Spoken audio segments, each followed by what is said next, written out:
반도체 위기론이 또 대두되고 있습니다. 많이들 아시죠?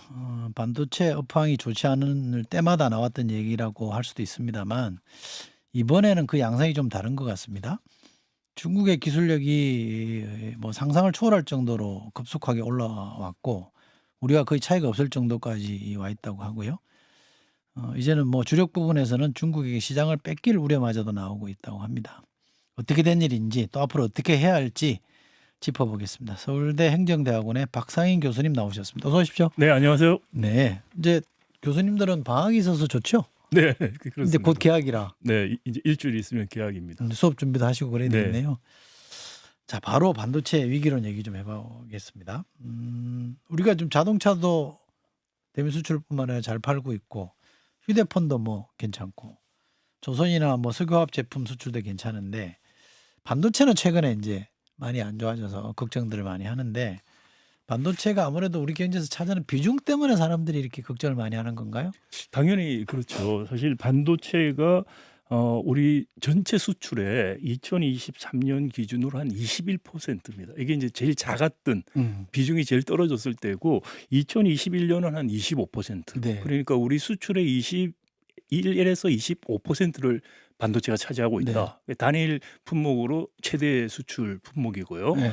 그리고 삼성전자 시가총액이 한 전체 시가총액의 한 25% 정도를 유지했었어요. 네. 그러다가 작년부터 이제 급감하기 시작해서 지금 한 16% 정도 됩니다. 그러니까 삼성 그리고 이제 SK 하이닉스 같은 경우는 작년부터 시가총액이 굉장히 올라가기 시작해서 삼성전자 시가총액이 거의 반까지 따라왔습니다. 그래서 삼성전자하고 SK 하이닉스 합쳐서 반도체 두 회사가 우리 시가총액 주식 시장의 시가총액의 한 4분의 1, 25%를 거의 차지하고 있어요, 항상. 그러니까 이 두 가지 지표만 보더라도 한국 경제에서 반도체의 비중이 얼마나 큰가. 특히 이제 작년 7월에부터 삼성전자 주가가 급속하게 떨어졌어요. 한 30% 빠졌는데 이게 코스피가 굉장히 다른 나라에 비해서 수익률이 굉장히 작년에 낮았던 이유가 기본적으로 삼성전자 주가가 한 30% 빠지면서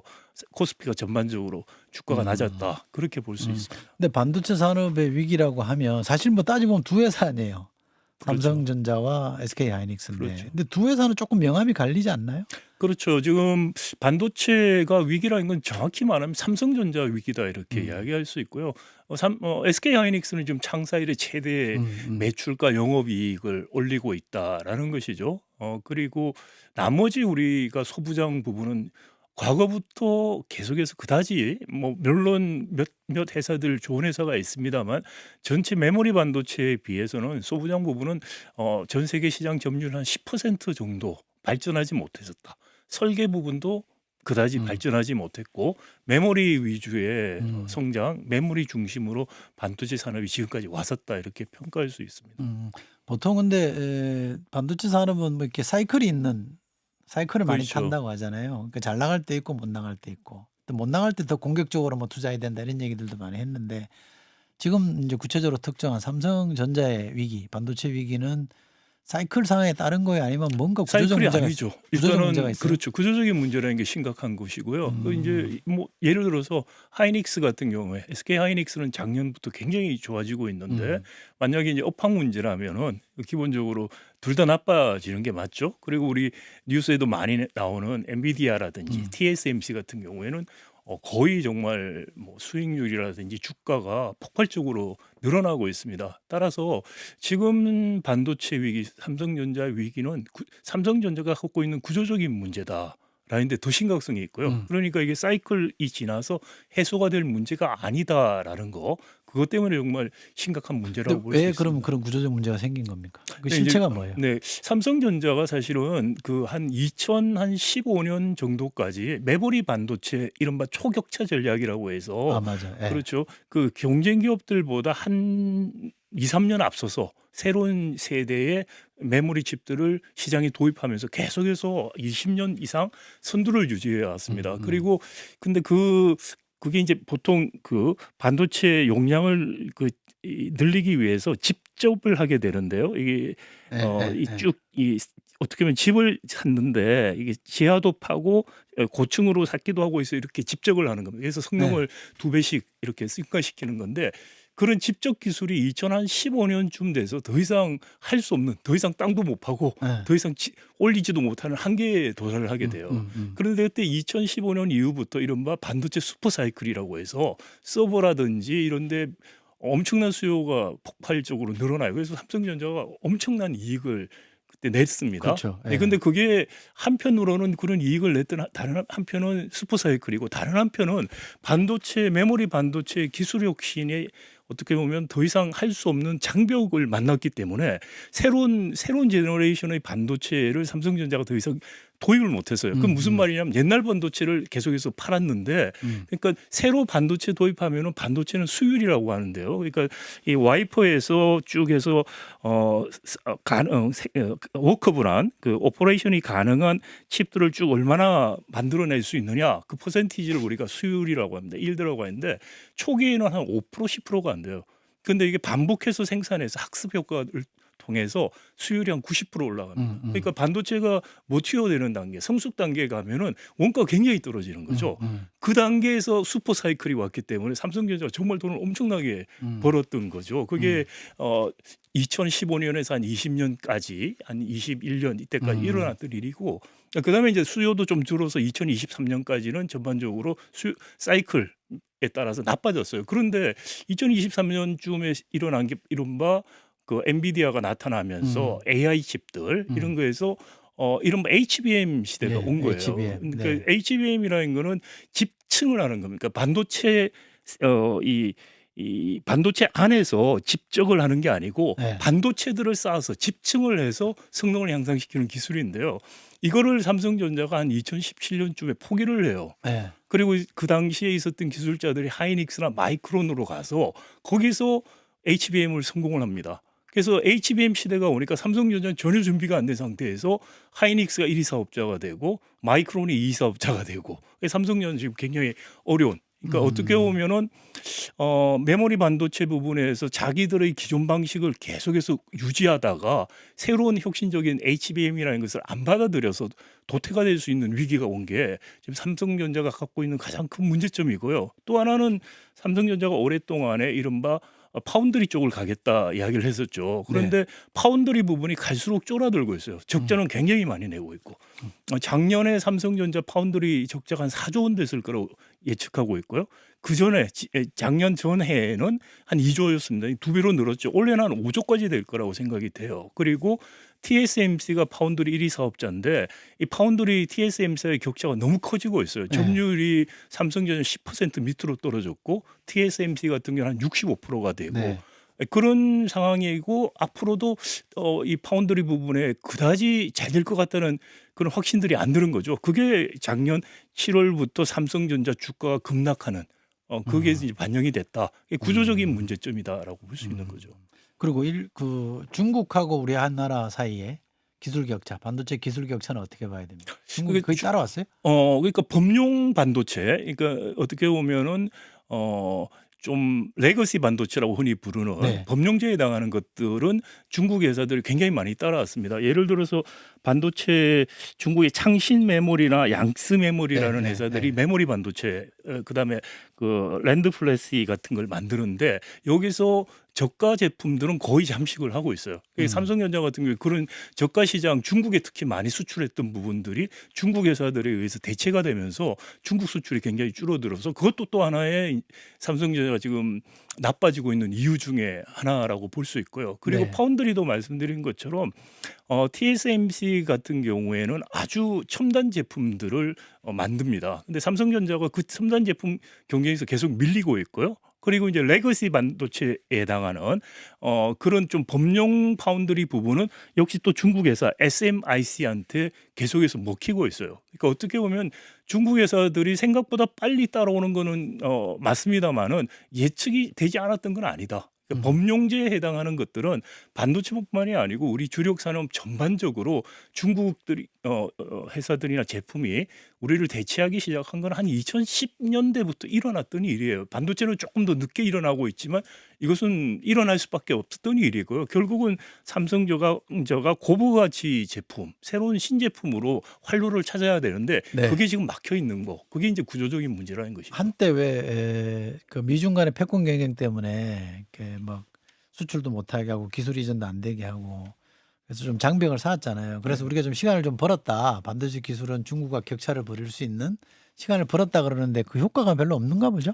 그러니까 메모리 그 레거시라고 하는 범용 제품은 생각보다 중국이 그런 미국의 수출 규제 같은 게 있어서도 큰 효과가 없었다는 거고요. 없었다. 그다음 두 네. 번째는 뭐냐면 미국의 수출 규제라는 게 기본적으로 첨단 제품 위주로 수출 규제를 합니다. 네. 그렇기 때문에 메모리 반도체라든지 또는 파운드리 시스템 반도체에서도 레거시 범용 제품은 상대적으로 중국한테 미국이 이렇게 규제를 크게 하지 않았습니다. 그렇기 네. 때문에 충분히 따라올 수 있었고 또 중국 같은 경우에는 반도체 미국에서 규제를 많이 하다 보니까 반도체 기초 연구 같은 데도 훨씬 더 투자를 지금 많이 하고 있어요. 우리는 사실 기초보다는 양산이라든지 공정 쪽에 강점이 있었기 때문에 지금까지 삼성전자나 하이닉스가 잘하고 있었던 것이고요.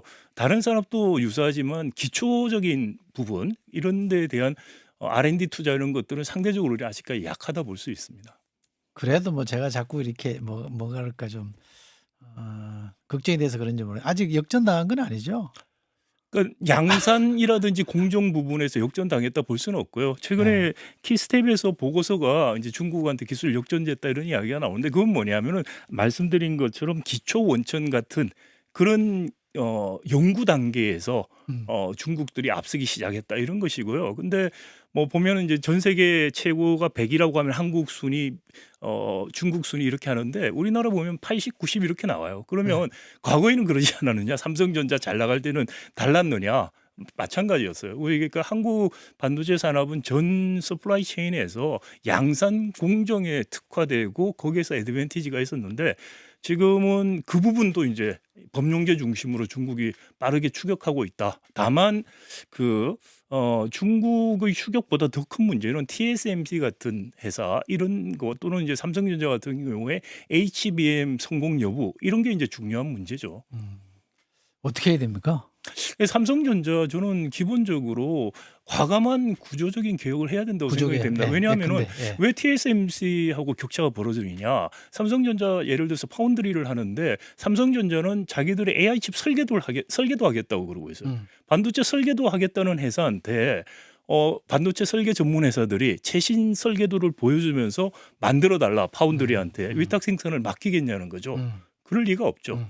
인텔 같은 경우도 PC 시대가 저물면서 이제 PC 오퍼레이팅 시스템 자기들 하던 설계 회사잖아요. 근데 안 되겠다 해서 파운드리를 시작을 했어요. 그런데 마찬가지로 인텔한테도 수주를 안 맡겨요. 왜냐?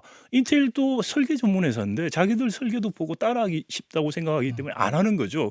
그래서 인텔도 파운드리 엄청난 손실을 보다가 지금 분사하기로 했죠, 당연히. 그것도 삼성전자도 마찬가지라는 거죠. 시스템 반도체 설계하고 파운드리를 같이 하겠다. 이렇게 해서는 이해상충 때문에 최신 제품들 이런 것들을 수주하기 어렵다는 겁니다. TSMC 같은 경우에 모토가 뭐냐면은 우리는 고객들과 경쟁하지 않는다는 거예요.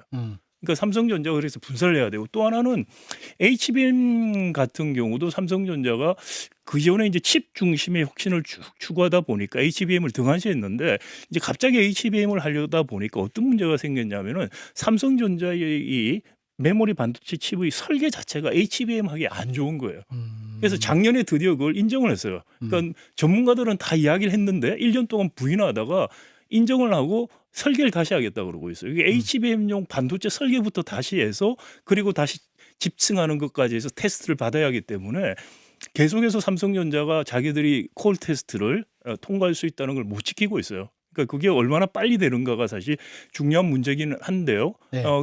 그런 부분, 그 두 가지 부분들 또 보면은 그래서 삼성전자가 어떤 이야기를 작년에 했냐면은 TSMC한테 그러니까 파운드리 경쟁업체죠. 근데 TSMC한테 우리가 HBM 납품을 하게 해달라고 했어요. 그러니까 지금 하이닉스하고 TSMC가 같이 하이닉스가 TSMC에 납품을 하죠. 그런데 자기들도 하게 해달라고 했더니 TSMC가 기본적으로 왜 안 받겠다 그런 거예요. 왜요? 왜냐? 파운드리 경쟁업체예요.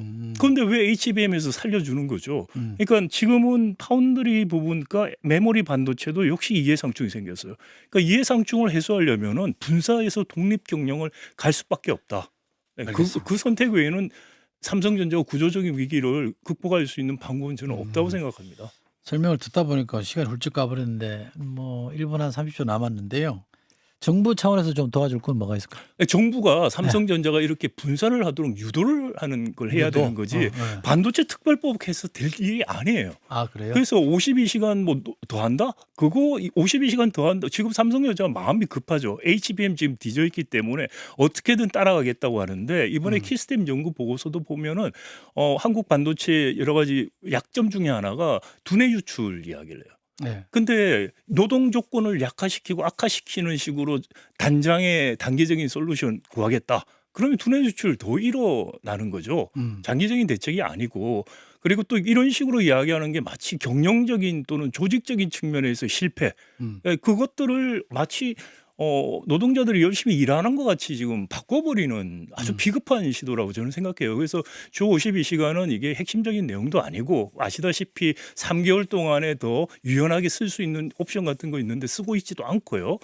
그리고 보조금을 주고 있는데 보조금 더 주겠다는 거 다 여야 동의한다는데 지금 트럼프가 관세 반도체도 매기겠다는 이야기를 하는데 그러면서 뭐냐면은 그 나라의 상호 관세만 보는 게 아니고 보조금이라든지 이런 걸 보겠다고 그래요. 그럼 보조금 우리 더 주면 그만큼 상기하는 관세를 더 매길 수가 있어요. 그래서 지금 이 현 단계에서 보조금 가지고서 어떻게 하겠다고 생각하는 건 매우 근시안적이고 잘못된 생각이다. 지금 중요한 거는 삼성전자가 그런 과감한 구조적인 개혁을 못하고 있는 이유에 대해서 파악을 하고 그걸 유도를 해야 된다는 겁니다. 기본적으로 총수일가의 이해 상충이 생기는 거죠. 그 이해 상충을 제도적으로 또는 정책적으로 막아서 삼성전자 이재용 회장이 국가와 기업을 위해서 선택할 수 있는 그게 자기한테도 이익이 되도록 유인 체계를 만들어주는 게 정책이다. 그런 거를 여야가 머리에 맞대고 지금 해야 되고요. 이 정도 되면은 사실 반도체 청문회를 해서 이재용 회장이나 이런 사람들 불러서 질문하고 해결책을 찾고 해야 됩니다. 알겠습니다. 듣고 보니 또 걱정도 되고 뭔가 좀 정부가 잘 대응하면 좋겠다는 생각도 하게 됐습니다. 자, 반도체 문제 짚어봤는데요. 서울대 박상인 교수와 함께했습니다. 교수님 고맙습니다. 네, 감사합니다. 김현정의 뉴스쇼는 시청자 여러분의 참여를 기다립니다. 구독과 좋아요, 댓글 잊지 않으셨죠? 알림 설정을 해두시면 평일 아침 7시 10분 실시간 라이브도 참여하실 수 있습니다.